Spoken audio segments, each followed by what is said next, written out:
Армысыздар, құрметті қонақтар және қатысушы жас ұландар. Бүгін біз қазақ халқының даңқты перзенті, Ұлы Отан соғысының қаһарманы, көрнекті жазушы, ұлттық рухтың символына айналған Бауыржан Момышұлының орай ұйымдастырылған батыр өмірдің өнегесіне арналған зияткерлік сайыстарын бастаймыз. Бұл сайыс білім жарысы ғана емес, ұлттық рух пен өжеттілік мектебі. Ендеше батыр болмысын бірге тануға атсалысайық. Сайыс сабағымыздың тақырыбы ерлік рухы біліммен жалғасады. Мақсаты батырдың ерлік жолын тану, ұлттық құндылықтарды дәріптеу және патриоттық сезім қалыптастыру. Жалпы сайыс 8 кезеңнен тұрады. Кезеңдерді ретмен ашып, қандай тапсырмалар орындау керектігін және қалай орындау керектігі туралы сіздерге нұсқау беріп тұрамын. Әр тапсырма дұрыс жауабы 10 балмен бағаланады. Енді бүгінгі сайысқа 7-ші А, Б, В, Г сыныптарынан құралған 4 топ қатысып отырсыздар. Олай болса, алғашқы сөз өздеріңізде. Топтарыңызды таныстырып өтіңіздер. Бірінші топ деп, кезегімен қыздар келіңіздер. Алға қарап. Сәлеметсіздер ме? Біз 7-ші Г сынып оқушылары. Біздің топтың аты Момышұлы мұрагерлері. Ал тобымыздың ұраны Момышұлы мұрагерлері жігердің жалауы. Және де сайысқа қатысатын сыныптастармен таныстыра кетсем, Мерей, өзім Ұлданай және де Диляра. Келесі топ. Осылай кезектен келе береміз. Сәлеметсіздер ме, құрметті ұстаздар мен оқушылар. Біздің топтың атауы Бауыржан ұландары. бүгінгі біздің топтың мүшелері Ушан Өлбір, Ильяс Баян. Бейсенбай Малика. Біздің топтың ұраны Біз Бауыржан ұландары. Алға бастар қырандары. Бауыржан біздің тірегіміз, рухымыз біздің жүрегіміз. Біздің бұл сайысқа қатысу мақсатымыз Бірінші орын иелену және ұмытылып бара жатқан батырды еске алу. Сонымен қатар тарихта ерекше із қалдырған Бауыржан Момышұлы жайлы сіздерге қысқаша айтқымыз келеді. Қарсылас командаға сәттілік, ал бізге жеңіс. Біз 7-ші Қ сынып оқушылары.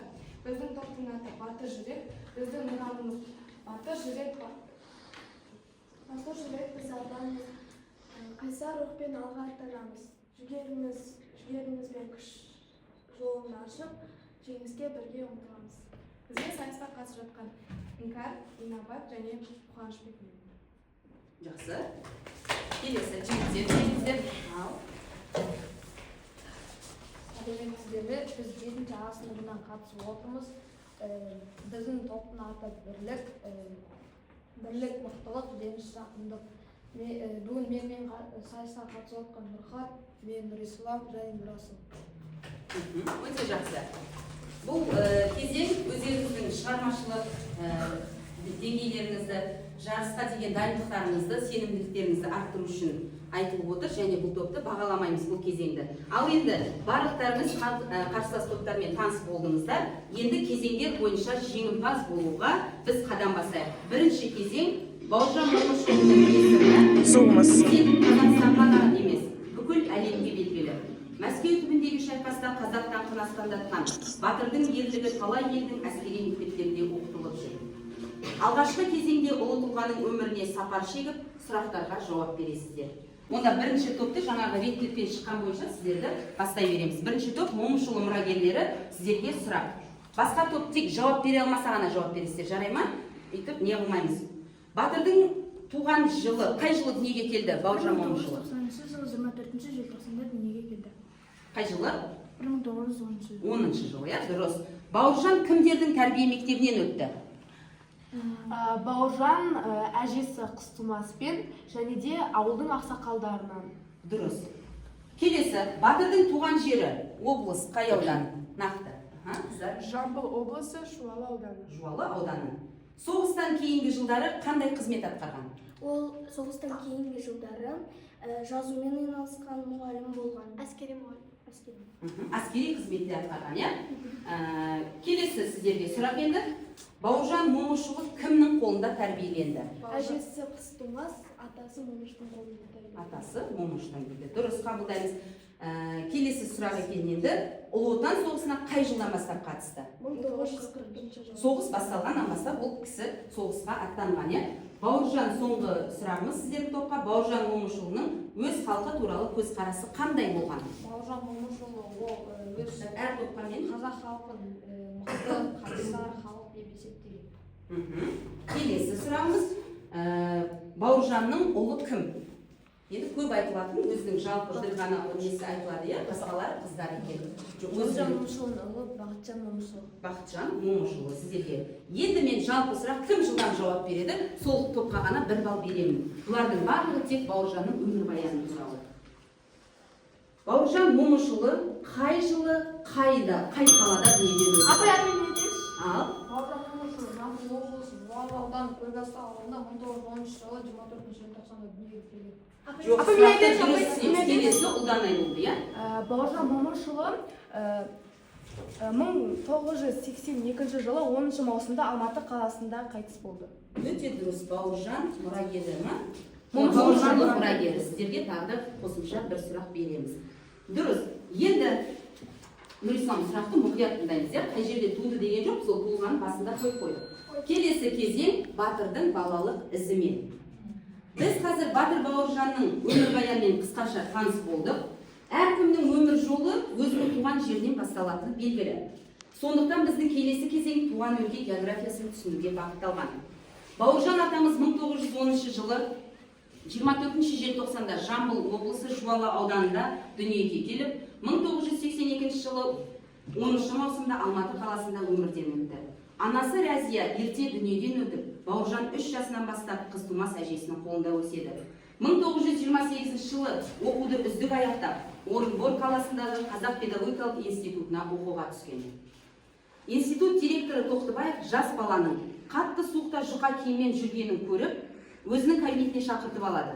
Баланың қолына бухгалтерияға қағаз жазып беріп, сол қағаз бойынша ақша алатындығын және сол ақшаға ауылға қайтатындығын айтады.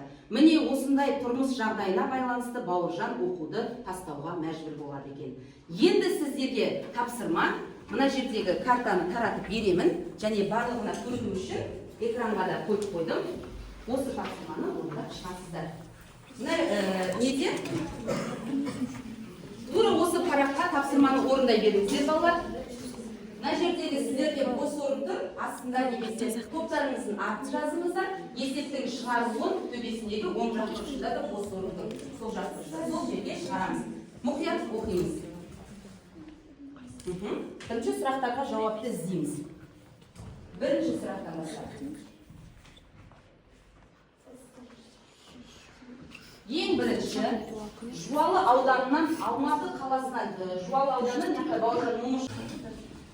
Ал енді бір топтан ғана сұрап өтейік, дұрыс жауабы қанша болды екен? Мен сіздерге қарап тұрамын. Бірінші топ, жетігі. Қанша километр болды қашықтығы? 540 километр. Енді қандай бірінші сұрақта қай аудандар немесе облыстар арқылы өтті?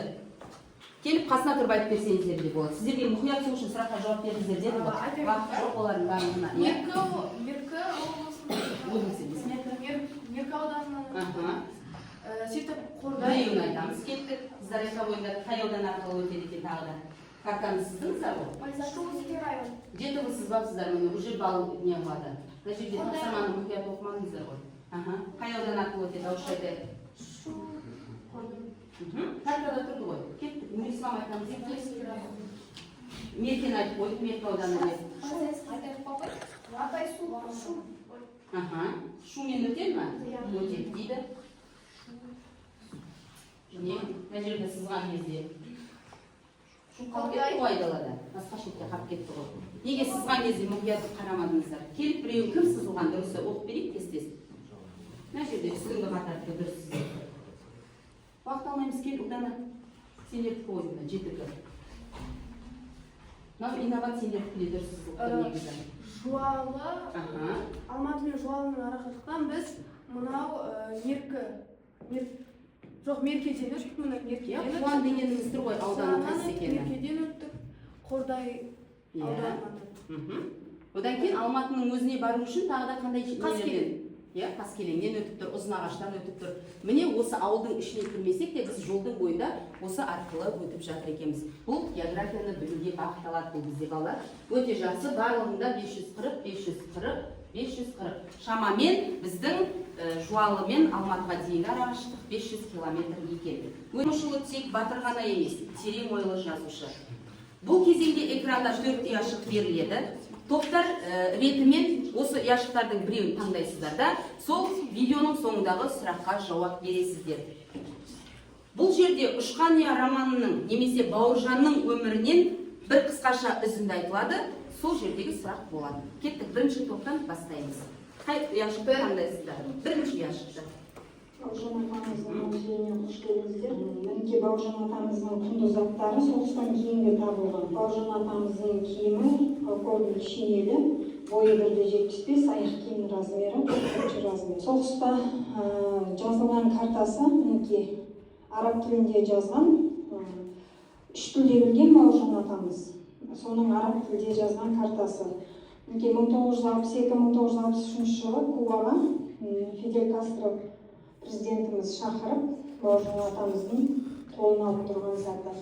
Мінекей ақбозаты өте қатты жақсы көретін. Осы ақбозаты өлген кезде кәдімгідей жерлеген, жер қазып, кәдімгідей ақбозатын жерлеген.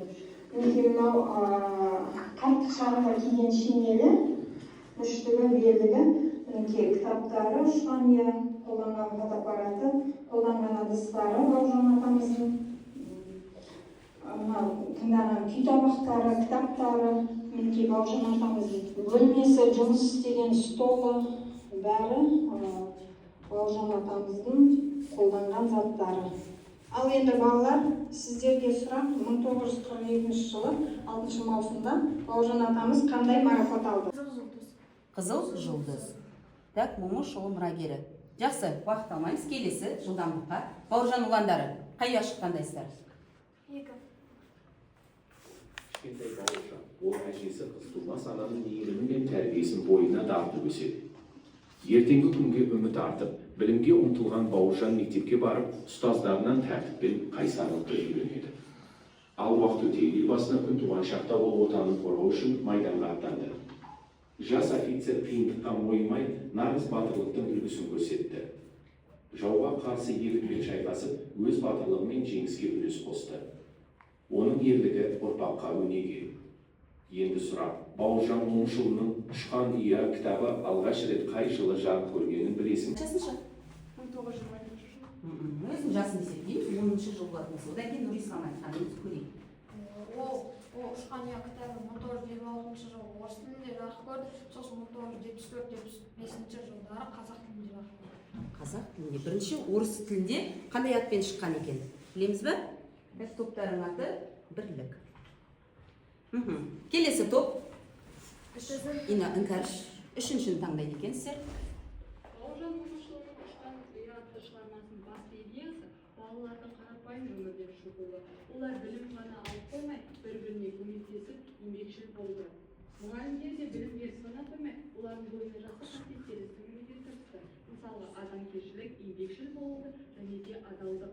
Енді басты сұрағым, Бауыржан Момышұлының Ұшқан ұя атты шығармасының басты идеясы қандай? Отбасының тәрбиесі арқылы ер мінезі ұрпақтарды және дәстүрін өзін сақтау болған. Ұлттық тәрбиелерді қалыптастыру? Ұлттық құндылықтарды қазіргі тілмен айтқан кезде өзіміздің ұлттық құндылықтарды қалыптастыру болған екен. Өте жақсы, қабылдаймыз. Бірлік тобы? Жоқ, сіздерге айтып ғой. Енді жігер тобы өзі сіздерге бірлік тобы бір ғана қалды. 4-ші ұяшық қалды ма? достарына, жерлестеріне арнау жазған. Оның шығармалары, мақалалары, өлеңдері түрлі басылымдарға басылып шыққан. Оның негізгі әдеби шығармалары оқырмандар шыншылдығымен таңғалдырды. Ендігі менің сұрағым, Бауыржанның дәстүрлі жазушы екенін көрсететін алғашқы туындысы. Алғашқы туындысы. Ойланамыз, ода туындылары өте көп, соның қайсысы болуы мүмкін? Кім жауап? Тек Нұрислам жауап бере береміз ба? Басқа кім? Топтарымыздағы. Нұрқақпар, Нұрасыл. Бауыржан Момышұлының туындысы бір түннің тарихы. Bir түннің тарихы. Біздегі дұрыс жауап осы. Bir болды. Кетті. Төртінші кезең Бауыржанның ерліктері, жауынгерлік қасиеттері туралы тереңірек білуге мүмкіндік береді бізге.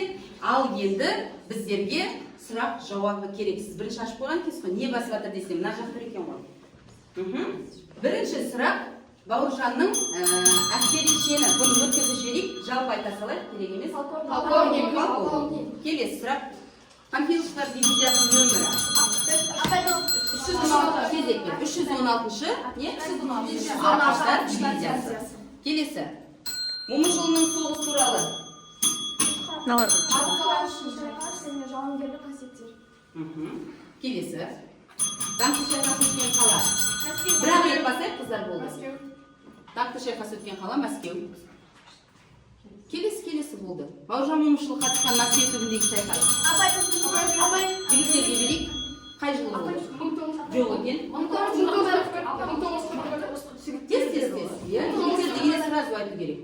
Бәрілігіне бір-біреден айтып шығайық. Қай бағытта? Панфилов. Келесіге енді В классынан. Бауыржан кімнің зерттеуімен жазбаларында жиі аталған? Александр Бек, Әнуар емес. Момышұлы қандай орден медальдармен кемінде екеуі?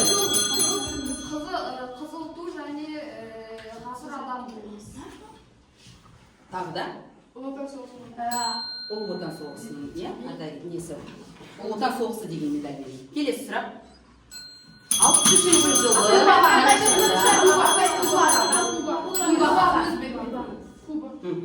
келесі сұрағымыз.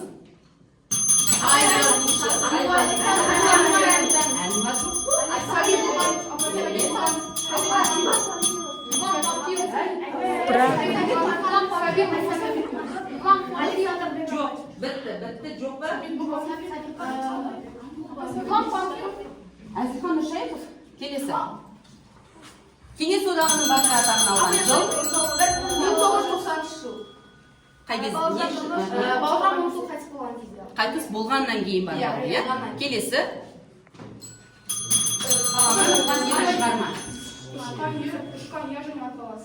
Ұшқан я арпалыс болады. Келесі.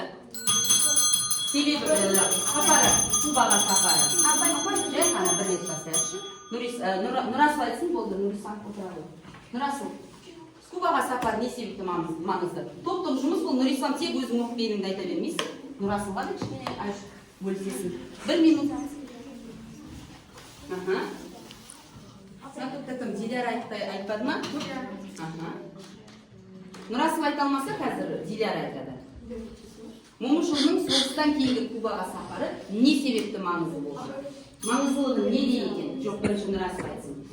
Жоқ екен. Тау жаққа қой неден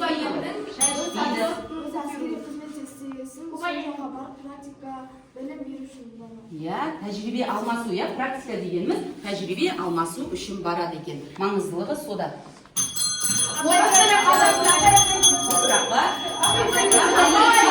Айта ғой, бәріміз айтамыз. Жаңа видеода видеода да айтылды, жаңағы карталарды қай тілде жазған екен ол кісі? Араб тілде. Видеоны мұқият тыңдаған болсаңдар, сол жерде де музейінде көрсетілді. Ол кісінің карталарын араб тілінде жазған екен. Келесі кезең өте жақсы. Мен қазір мына жерде белгілеп шығамын. Голограмма әдісі. 5-ші кезеңге келдік. Мәңгі майдан. Стратегиялық ойлау. Мына тапсырманы алдарыңызға ұсынып шығамын. Осы қағазға орындаймыз таңда. Қатарда сканерлесеңіздер, тапсырма шығады. Ашу керек, барлығын ашып тұр.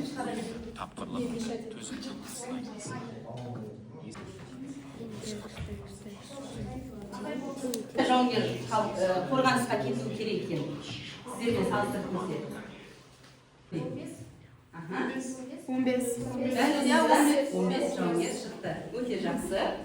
Мынау тақтадағы сканерге жетеді телефондарыңыз. Осыны алып сканерлеп сәйкестендіру орындаңыздар. Сіздер де орындасаңыздар болады. Онда сіздерге дұрыс емес. Ашылды ғой бастысы. Енді мына жердегі жолжетімді аласыңдар да мына ортадағы ойынға қойып шығасыз. Берейін. Диляра атындасын жинаймыз.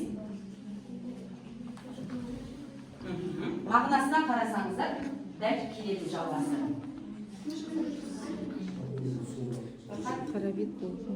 Телефонның отбасымен түскен тоқтаймын деген шығуы қажет. Иә?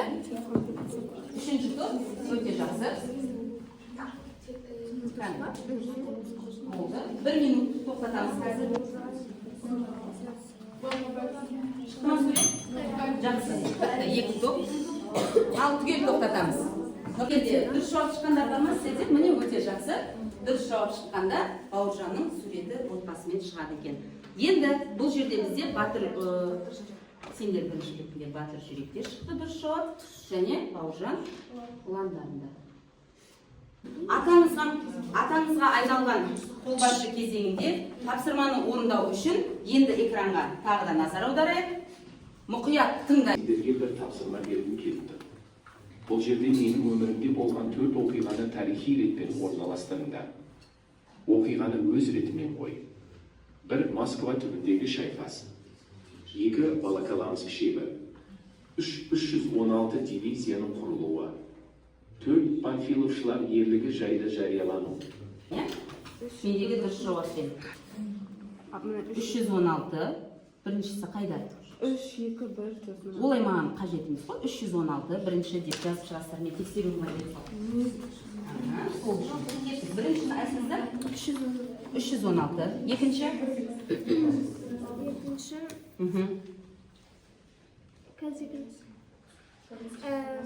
Москва. Үш не? Дұрыс емес. 4. Жоқ. Бір ғана. Ал кетті. Бірінші. Дұрысын айтып шығыңыз. Біріншісі 316. Екінші. Москва түбіндегі шайқас. Дұрыс емес. Үшінші. Панфилов. Дұрыс емес. Тек бір ғана дұрыс екен мұнда болды. Сіздерде де. Бірінші. 316. Екінші. Москва. Дұрыс емес. Үшінші. Сосын Панфилов. Панфилов. Тек 1 мен 4 дұрыс қой. Так, бірінші. 316. Екінші. Москва, Панфилов. Дұрыс. Бірінші. 316 шарттықтар дивизиясы. Екінші. Екі дегеніміз Волоколамск шебі. Одан кейін бар Москва түбіндегі шайқас. Соңғысы Панфиловшылар ерлігі жайлы жариялану. Келесі кезең бізде соңғы бөлімі, 8-ші кезеңге келіп қалдық. Ұлттық рухтың сарбазы. Енді сіздерге шығармашылық тапсырма беріледі. Ең бірінші тапсырманы орындамас бұрын экранға назар аударамыз.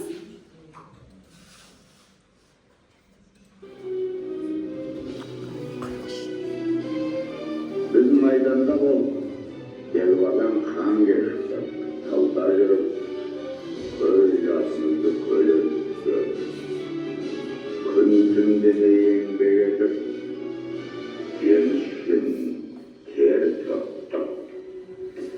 Осының бәрін біз тарих алдында, отан алдында, адамгершілік, намыс алдында, ақ-ниет пен азаматтық борышымызды өтеу үшін істедік. Сөйтіп, оның абыройын ақтадық. Бұл жеріміз бізге Енді осы жерде біз қысқаша үзінді. Бұл жерде сіздерге видеоны қойғандағы мақсатым сіздерге тапсырма беріледі. Қазір алдарыңызға парақты беремін.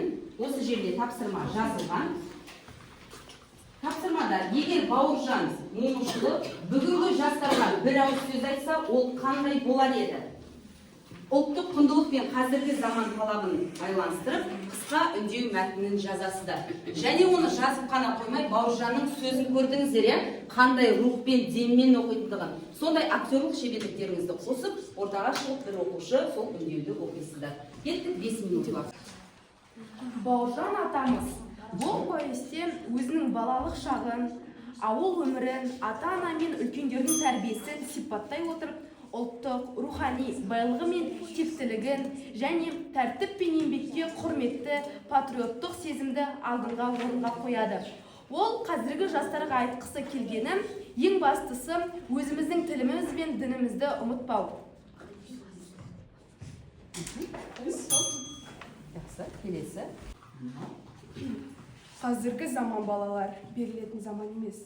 Сондықтан ешкімге намыстарыңды таптатпаңдар. Және бізден кейінгі мықты ұрпақ болыңдар. Берілмеңдер. Отан үшін отқа түс күймейсің дегендей. Отан үшін бәріне барыңдар. Біз жастарға сенеміз. Біздей ата-бабаларың барда ешкімнің қол астында болмайсыңдар. Оян қазақ, көзіңді аш, көтер басты. Бауыржан Момышұлы ұрпаққа отанды сүю мен қорғаудың маңыздысын жеткізгісі келді. Ол жастарды тәртіпті, батыл, жауапкершілікті болуға шақырады. Яғни батырдың ойынша әрбір қазақ, әрбір ұрпақ өзінің ерлігі мен намысын биік қоюы керек. Егер Бауыржан Момышұлы бүгінгі жастарға ақыл айтса, ол бірлік пен қайраттылық, шабыт туралы қанағатты сөздер айтар еді. Бауыржан Момышұлы патриоттықты басты орынға қояды. Тәртіпке бас иген қол біздің ең асыл мұрамыз. Салмас бұрын Бауыржан ұландары тобы өте жақсы айтып келді. Бүгінгі сабақтан нені көрсетеді сабақ бойында. Енді соны алдыңыздар ма, жоқ па, соны айтып өтсек. Ұлдан айтып, әрі қыздар тез бір ауыз. Жоқ болса айтатынымыз, келесі топқа айтатын адамымыз бар. Үндеуден кімнің үндеуі ұнады? Кім өзіне өте жаңағыдай жақсы оқуымен көзге түсті? Бауыржан ұландардың үндеуі қатынады. Кәдімгі үндеу десе үндеу, бізге кәдімгі Бауыржанның атынан сөйлеп тұр. Біздің мақсатымыз да осы еді. Өте жақсы. Енді қорытындылай келе, гвардия полковнигі Бауыржан Момышұлының 1990 жылдың 12 желтоқсанда туғанына 80 жыл толуына орай Кеңес одағының батыры деген жоғары атақ берілді.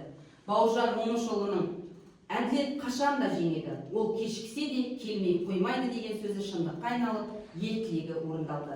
Ендеше жас ұландар, бүгінгі ойында көрсеткен білімдеріңіз, ұйымшылдықтарыңыз және батылдығыңыз ертеңгі үлкен жеңістердің бастамасы болсын.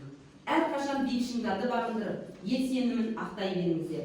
Батыр бабамыздың рухы сіздерді жігерлендіріп, намыстарыңызға жігер қоссын. Айта ғой. Бүгінгі сабақты қорытындылай келе, өз ойына айтқым келіп тұр. Біріншіден келіп отырған адамдарға және оқушыларға үлкен рахмет. Барлық топтар өздерінің өнерлерін көрсете білді. Және біз тарихта із қалдырған Бауыржан Момышұлы жайлы білдік. Әрбір қазақ азаматтары Бауыржан секілді болса, онда біздің қазақ әрқашанда жақсы болады. Тек биіктен көрмеңіз, өте жақсы. Ешкімнің қол астында, жаңағы өзімнің үндеуімдегі айтқандай, ешкімнің қол астында болмаймыз. Мектептің де үйретер мақсаты осы, сендерді үлкен азамат етіп тәрбиелеу, ешкімнің қол астында жұмыс істемеу, әркім жеке тұлға болып қалыптасу. Міне осы мақсатқа бүгінгі сабақтан кішкене болса да үлес қостық деп ойлаймыз. Батырлар жолы мәңгілік, сол жолды жалғайтын сіздерсіздер. Ерлік ешқашан ұмытылмасын, рух әр жүректе жаңғыра берсін. Келесі кездескенше аман сау болыңыздар.